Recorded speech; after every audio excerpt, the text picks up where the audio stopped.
Assalamualaikum warahmatullahi wabarakatuh. Alhamdulillahirrahmanirrahim. Puji syukur marilah kita panjatkan pada Allah yang telah mempertemukan kita sehingga pada siang hari ini kita dapat berkumpul dalam rangka melaksanakan diseminasi tentang budaya positif yang ada di sekolah. Bapak Ibu yang saya hormati, marilah kita mulai acara kali ini.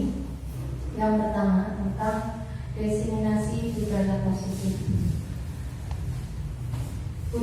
Budaya positif mengapa harus dilakukan?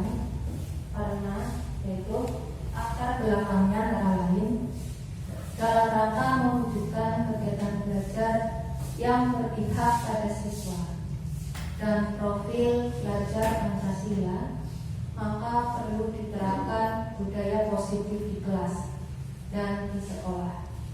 Hal ini disebabkan karena terjadinya loss atau penurunan karakter di masyarakat, terutama di kalangan pelajar. Sekolah sebagai tempat pendidikan budi pekerti hendaknya mampu mewujudkan karakter siswa yang baik dengan menerapkan budaya positif. Tentunya orang tua, wali murid, dan keluarga juga harus mendukung tentang proses penerapan karakter di rumah, karena tanpa bantuan wali murid atau orang tua juga tidak akan berjalan sesuai apa yang kita kehendaki. Itu adalah latar belakangnya. Selanjutnya, apa saja yang akan kita pelajari dari materi budaya positif ini? Yang pertama yaitu disiplin positif. Yang kedua ada teori motivasi. Yang ketiga ada keyakinan kelas. Yang keempat ada kebutuhan dasar manusia. Yang kelima adalah posisi kontrol. Dan yang keenam segitiga restitusi. Kita awali dari yang pertama yaitu disiplin positif. Disiplin positif merupakan unsur utama dalam terwujudnya budaya positif. Dalam budaya kita, makna kata disiplin itu biasanya dimaknai menjadi sesuatu yang dilakukan dengan terpaksa karena harus patuh. Karena hal ini menyebabkan karena keharusan menjadi tidak nyaman. Diharapkan dengan disiplin yang ada di sini nantinya itu muncul dengan sendirinya dari dalam diri siswa dan diri warga sekolah. Ya, Bapak Ki Hajar Dewantoro menyatakan bahwa di mana ada kemerdekaan, di situ harus ada disiplin yang kuat. Maksudnya bagaimana? Itu untuk mencapai kemerdekaan atau dalam konteks pendidikan kita saat ini, untuk menciptakan murid yang merdeka, syarat utamanya harus ada disiplin yang kuat. Karena untuk menjadi cerdas, untuk menjadi berkarakter baik, itu harus ada disiplin diri yang kuat, yang dari dalam diri itu sendiri, sehingga tidak ada keterpaksaan dan tidak ada kenyamanan. Nah, jika kita memiliki motivasi internal, maka kita memerlukan pihak lain. Kalau seandainya tidak ada yang membantu kita untuk mendisiplinkan diri, maka dibutuhkan pihak lain yang akan membantu mendisiplinkan diri kita. Misalnya guru untuk mendisiplinkan kita, misalnya siswa, maka guru harus mendisiplinkan kita, siswanya. Sebagai pendidik, tujuan kita adalah menciptakan anak-anak yang memiliki disiplin diri, sehingga mereka bisa berperilaku dengan mengacu pada nilai-nilai kebajikan universal dan memiliki motivasi intrinsik. Bapak Ibu, ini adalah gambaran kekuatan dalam diri. Andai kata misalkan, cobalah buka. Nah, itu ada kegiatan. Anda adalah A. Tugas Anda adalah mengepalkan salah satu tangan Anda. Coba Anda bayangkan bahwa Anda menyimpan sesuatu yang sangat berharga di tangan tersebut. Kemudian di kepala itu Anda ada teman yang ingin membukanya. Tugas rekan dia adalah mencoba dengan segala cara untuk membuka kepala tangan Anda. Teman Anda boleh membujuk, menghardik, mengintimidasi, memarahi Anda, ataupun menggelitik, bahkan menawari Anda uang agar Anda bersedia membuka kepala tangan. Cobalah lakukan kegiatan itu. Buka tangan ini. Kira-kira pertanyaannya, apakah Anda atau membuka kepala tangan Anda? Begitu. Kira-kira bagaimana kalau seandainya memegang alat di tangan ini ada sesuatu yang sangat berharga yang tidak boleh diberikan kepada orang lain, tetapi ada orang lain yang ingin memaksanya, memintanya seperti itu. Apakah Anda akan membukanya? Pertanyaannya pertama, mengapa? Apa alasannya? Nah, yang kedua juga demikian. Apakah B, menutup kepala tangan Anda? Setelah B juga begitu. Terus yang pertanyaan ketiga, dalam kegiatan ini sesungguhnya siapa yang memegang kendali atau kontrol untuk membuka atau menutup kepala tangan? Kira-kira siapa? Diri sendiri, ya. Yaitu diri sendiri yang akan mengontrol diri untuk membuka atau menutupnya. Jadi seperti itu. Motivasi intrinsik atau disiplin itu adalah dari dalam diri sendiri. Nanti ibu-ibu, bapak-bapak bisa menerapkan. Sebenarnya kita, saya sendiri pun baru mau mulai belajar bagaimana mendisiplinkan diri ya seperti ini. Kalau ingin merdeka ya harus ada disiplin diri yang kuat. Selanjutnya, yang kedua tentang teori motivasi. Karena orang lain tidak bisa, karena kita mungkin belum bisa punya motivasi dalam diri untuk disiplin, maka ada orang lain yang harus mendisiplinkan. Misalnya di sekolah ada peraturan, ribut karo pak kepala, ribut dengan teman-teman dan sebagainya. Kemudian ada teori motivasi, ini terdiri dari 3, yaitu hukuman, penghargaan, dan restitusi. Ada kasus begitu, contoh, langsung ke contoh saja ya, biar lebih apa? Iva kurang menguasai pelajaran matematika, sehingga pada saat pelajaran dia lebih banyak berdiam diri dan menggambar di buku pelajarannya. Pada saat guru matematikanya Pak Seno menanyakan pertanyaan pada Iva pun menjadi gugup dan tak sengaja menjatuhkan tasnya. Terus apa yang terjadi? Tiba-tiba seluruh atau teman-temannya itu tertawa Iva karena berbicaranya tergagap.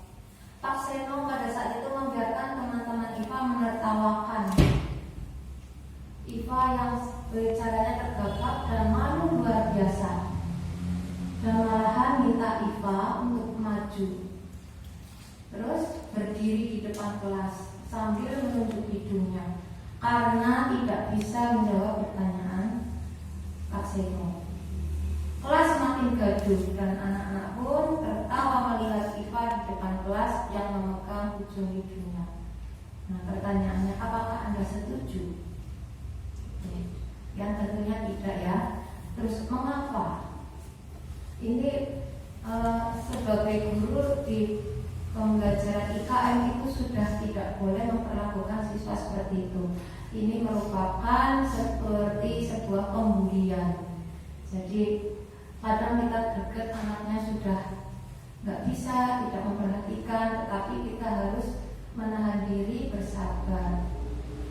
Nah, menurut Anda tindakan Pak Seno itu adalah sebuah hukuman atau sebuah konsekuensi? Nah, ini merupakan sebuah hukuman karena dia suruh maju ke depan. Ada perbedaannya apa antara hukuman dengan konsekuensi ataupun restitusi? Hukuman itu di situ mungkin kurang jelas ya. Hukuman itu merupakan identitas gagal. Mengapa identitas gagal? Karena dampak dari sebuah hukuman adalah kurang baik. Nah, kita harus menggunakan yang kedua, yaitu identitas sukses, dengan cara memberikan konsekuensi ataupun restitusi. Terus kayak apa itu konsekuensi? Kayak apa itu restitusi? Nah, konsekuensi itu sesuatunya itu harus terjadi. Kalau hukuman itu cenderung menyakitkan bagi anak. Bagi anak itu menyakitkan, berdampak cukup lama. Kalau Bu Atun misalkan tahu domai sampai dia dewasa pun masih teringat, sampai tua teringat, ngurusin dengan tahu main begitu ya, yang pernah memarahi dia itu sampai teringat, itu hukuman. Tetapi kalau restitusi itu adalah mengarah kepada hal yang baik. Contoh di sini, kalau hukuman itu korban itu mendapatkan keadilan, korbannya misalkan berdua, ada tersangka, ada korban, kalau hukuman mendapat keadilan. Tapi kalau di konsekuensi, korban bisa diabaikan. Dan kalau di restitusi, korban mendapatkan ganti, tidak hanya keadilan tapi juga mendapatkan ganti. Nah, yang baik itu diarahkan kita itu tidak hukuman, tidak konsekuensi, tetapi yaitu restitusi. Nah, terus kalau hukuman itu bersifat negatif, kalau konsekuensi itu bersifat netral, sedangkan kalau restitusi bersifat positif. Apakah hal ini sesungguhnya ingin kamu lakukan? Seperti itu. Ada ya tidak dihukum, tidak dimarahi, tapi mengingatkan bahwa itu tidak baik. Ada kata-kata kata-kata nasihat, ada kata-kata mengingatkan kembali bahwa nilai-nilai kebajikan itu yang benar yang seperti apa. Itu seperti itu. Itu kalau restitusi. Selanjutnya, yang ketiga, teori atau budaya positif yang ketiga itu tentang kesepakatan kelas atau keyakinan kelas. Keyakinan kelas atau kesepakatan kelas itu sebenarnya itu di awal kita masuk sebaiknya. Jadi sebelum kita memulai sebuah pembelajaran, usahakan siswa itu dikondisikan dengan membuat kesepakatan kelas dahulu. Apa saja hari ini yang harus kita sepakatin agar mereka tahu, oh hari ini aku seperti ini, maka tidak boleh seperti ini, gitu. Contohnya, keyakinan kelas 1, setiap anggota kelas perlu belajar, setiap anggota kelas perlu senang, setiap anggota kelas perlu melakukan tugas. Jadi setiap anak nanti ya tidak sedih, tidak tukaran, karena dia perlu senang, perlu belajar, dan saling menghargai. Setiap anggota kelas perlu merasa aman. Kadang ada anak yang tidak mau masuk sekolah karena mungkin di dalam kelas ada yang mengintimidasi mungkin temannya, pernah berbuat nakal dan sebagainya. Maka di awal mungkin ada keyakinan kelas. Terus selanjutnya 5 kebutuhan. Nah, mengapa kok kita selama ini manusia itu kadang keluar dari norma atau keyakinan kita sendiri, karena sesungguhnya manusia itu mempunyai 5 kebutuhan dasar yang harus dipenuhi. Antara lain yaitu yang pertama, bertahan hidup di lingkungan ini. Bertahan hidup. Semua orang pasti butuh bertahan hidup agar bisa berlangsung hidupnya. Yang kedua yaitu kebutuhan akan kasih sayang atau untuk dicintai, untuk diterima dalam masyarakat, teman-teman dan sebagainya. Yang ketiga yaitu tentang kebutuhan kebebasan. Kita butuh kebebasan. Kepingin ini yang bebas, tidak terkekang. Yang keempat yaitu tentang kesenangan. Kita butuh senang-senang, tidak di rumah terus mungkin jenuh, maka butuh refreshing. Terus yang kelima yaitu penguasaan atau power. Nah, dari kelima kebutuhan dasar tersebut tentunya itu harus dipenuhi. Seandainya salah satu kurang terpenuhi, maka kebahagiaan orang tersebut akan kurang, seperti itu. Nah, di sini ada contoh. Bisa saja kebutuhan dasar ini kurang terpenuhi oleh anak kecil, mungkin bisa orang tua. Nah, sebagai contoh ini Pak Zulfikar.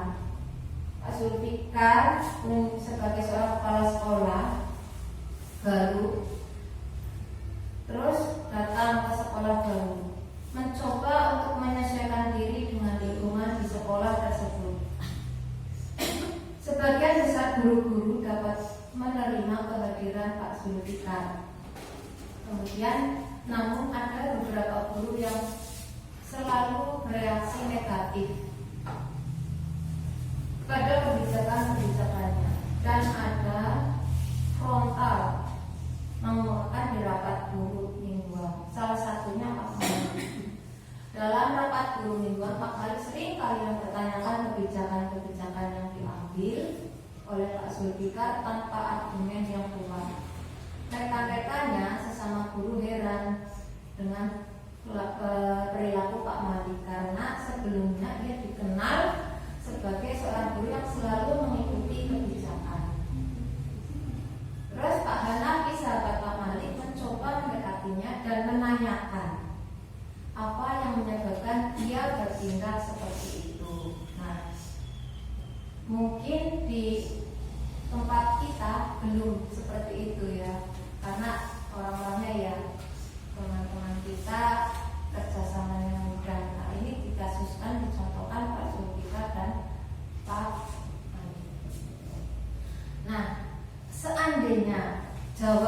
Kemudian dari Pak Malik setelah ditanya oleh temannya tadi menjawab, iseng aja sih. Aku sebenarnya senang lihat website baru itu. Senang lihat website baru itu, kebingungan kalau aku tanya-tanya di rapat. Ini berarti Pak Malik itu dia memerlukan kebutuhan yang harus dipenuhi, yaitu kesenangan. Dia senang sekali bila Pak Kepala Sekolahnya itu bingung gitu. Dia butuh kesenangan. Terus apabila yang kedua, ya biar dia kenal sama aku dan aku ingin lebih dekat. Nah, kalau jawabannya seperti itu tadi, bukan seperti itu berarti Pak Malik itu butuh kasih sayang. Berarti Pak Zulfikar harus mendekati. Nah, kemudian yang ketiga, saya sebenarnya nggak paham beliau.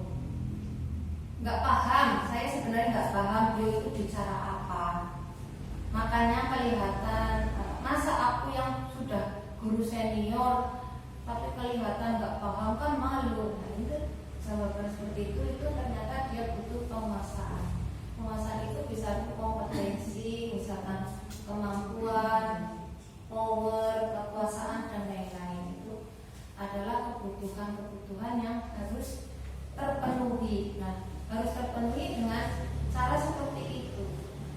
Siswa kita juga seperti itu, mungkin kayak kasusnya Bu Rini yang muridnya dulu, dia murid saya itu Dava itu senang sekali membuat onar di kelas. Kadang iseng, kadang itu sebenarnya mungkin kadang dia butuh kasih sayang karena kurang perhatian latar belakangnya si Dava seperti apa, itu seperti itu.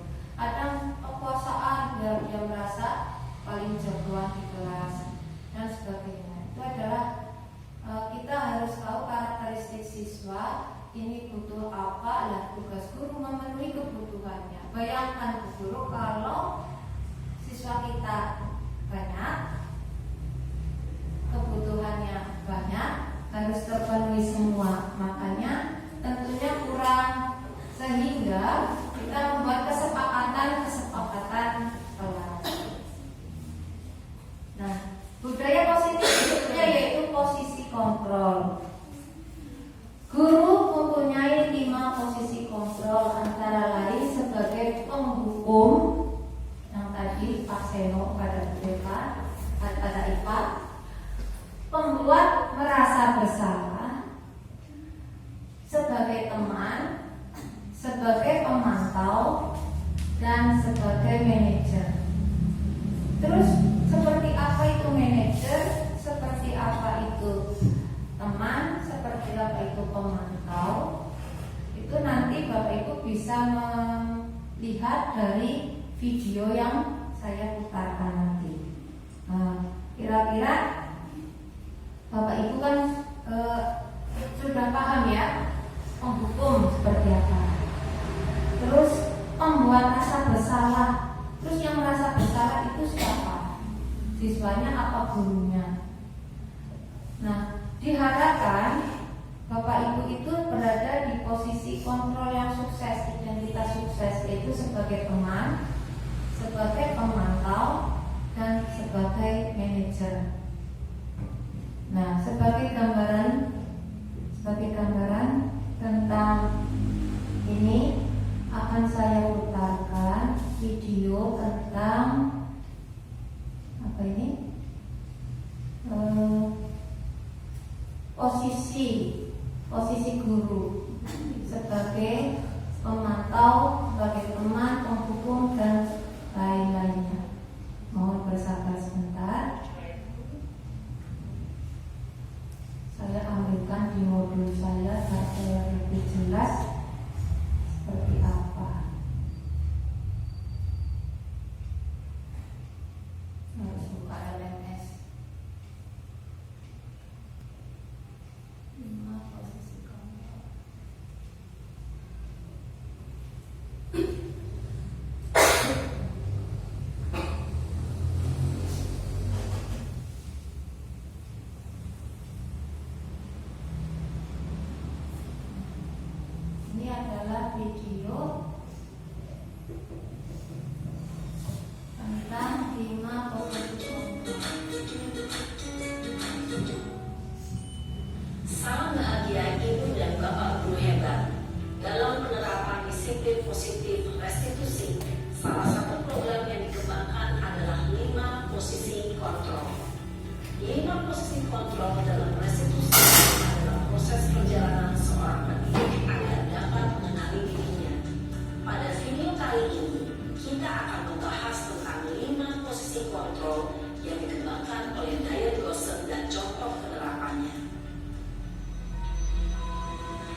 posisi kontrol itu adalah: 1.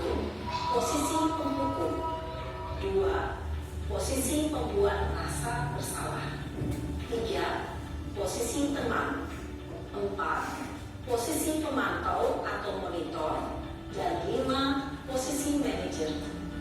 Untuk lebih memahami kelima posisi tersebut, mari kita saksikan kasus Naren yang terlambat hadir 20 menit di sekolah dan melihat bagaimana kelima posisi kontrol dalam menghadapi masalah tersebut.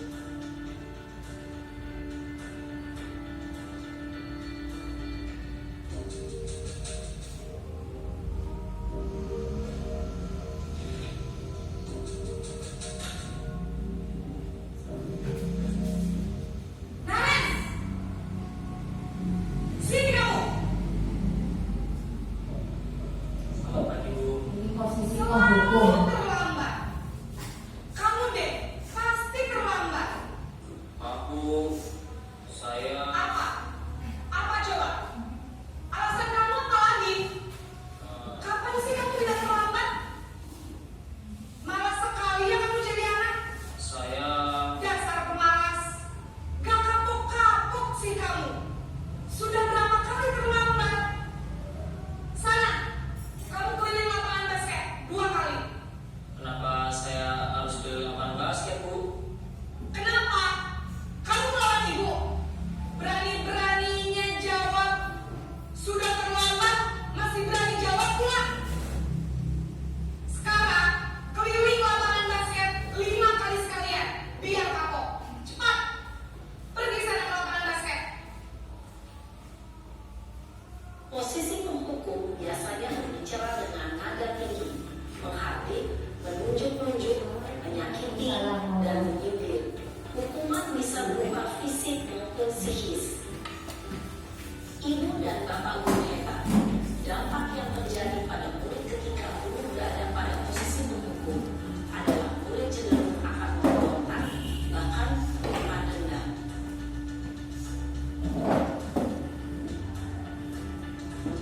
Sekarang posisi merasa bersalah. Membuat merasa bersalah.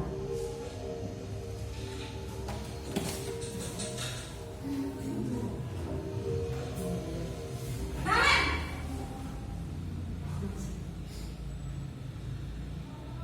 Selamat pagi, Bu. Naren. Kamu kenapa terlambat lagi, Nak? Ya Tuhan, Naren. Kamu senang ya bikin ibu susah ya? Kalau kamu terlambat lagi, nanti ibu yang ditegur bapak kepala sekolah, Nak. Disangka ibu tidak bisa membina kamu. Duh, gimana ini? Maaf, Bu. Duh, Gusti Naren. Kamu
Iya Bu, saya memang terlambat bangun tadi. Jadi biarpun saya lari kencang, tetap gak kekejar Bu. Ya sudah sana. Nanti lain kali larinya lebih kenceng lagi ya. Biar gak terlambat lagi. Bikin seneng ibu. Demi ibu. Bisa kan? Bisa lah Bu. Ya sudah sana masuk kelas. Ibu beres. Validasi tindakan. Dan yang ketiga adalah menerapkan keyakinan. Itu menanyakan keyakinan pada siswa. Nah, Bapak Ibu bisa memahami dari segitiga restitusi ini nanti melalui video tayangan yang akan saya putarkan seperti apa. Nah, kemudian proses menstabilkan identitas. Proses menstabilkan identitas ini adalah di awal sekali mungkin anak sedang marah, berkelahi, maka seperti ini di lanjutan yang tadi videonya itu saya skip dulu. Baik. Maaf Bu, saya lupa setel alarm saya semalam. Baik. Nah, ini posisi manajer itu seperti ini. Ini sudah menggunakan tahapan segitiga restitusi. Naren!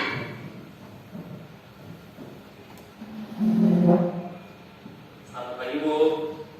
Selamat pagi Naren. Maaf Bu, saya terlambat. Iya, sekolah masuknya jam 7. Sekarang sudah jam 7.20. Jadi sekarang bagaimana ini Naren? Maaf Bu, saya lupa setel alarm saya semalam. Baiklah, menurut kamu, keyakinan sekolah yang mana yang perlu kamu tingkatkan? Menghargai diri sendiri dan orang lain mungkin ya Bu. Setuju. Jadi, apakah Naren meyakini prinsip saling menghormati tersebut? Iya Bu, saya meyakininya. Apakah Naren bersedia memperbaiki masalah keterlambatan ini? Bersedia Bu. Bagaimana kamu akan perbaiki masalah keterlambatan ini? Saya akan coba untuk tidak lupa menyetel alarm saya Bu. Baik, kalau Naren lupa menyetel alarm di rumah, ada orang yang kira-kira bisa bantu mengingatkan tidak? Ada Bu, kakak saya, Kak Emma. Ada lagi selain Kak Emma? Selain Kak Emma, ada ibu saya. Baik, jadi yang mengingatkan Naren adalah Kak Emma dan ibu kamu ya? Kira-kira akan mulai setel alarm kapan ya Naren? Setelah pulang sekolah, akan segera saya lakukan. Baik, jadi Naren akan setel alarm untuk bangun besok pagi dan akan diingatkan oleh kakak dan ibunda Naren ya. Ada lagi yang mungkin perlu dilakukan Naren agar tidak terlambat bangun lagi. Tidak ada Bu. Baik Naren, terima kasih untuk kerjasama kamu. Sekarang kamu perlu kembali ke kelas untuk belajar. Baik Bu, terima kasih. Posisi manajer adalah posisi kontrol yang disarankan untuk membimbing murid memiliki sikap disiplin yang positif, yaitu murid yang mandiri, bertanggung jawab, dan dapat memecahkan masalah. Tujuan dari posisi ini adalah agar murid dapat berefleksi atas tindakannya. Guru akan dengan tulus memberikan pertanyaan-pertanyaan bermakna, sehingga membuat murid dapat belajar dari kesalahannya dan mencari sebuah solusi untuk menyelesaikannya. Ibu dan bapak guru hebat setelah mengamati adegan kelima. Nah, seperti itu tadi adalah posisi manajer. Yang pertama menstabilkan identitas melalui tahapan segitiga restitusi. Nah, yang kedua yaitu validasi tindakan, dan yang keempat menanyakan keyakinan. Menanyakan keyakinan itu sebenarnya betul apa salah, terus bagaimana cara mengatasi supaya tidak terlambat, dan semuanya itu menanyakan keyakinan. Diharapkan dengan seperti itu nantinya siswa kita memiliki disiplin sendiri yang datang secara intrinsik, tidak dari guru. Walaupun pelan-pelan perlahan kita akan mencoba seperti itu, diingatkan, maka keyakinan kelas atau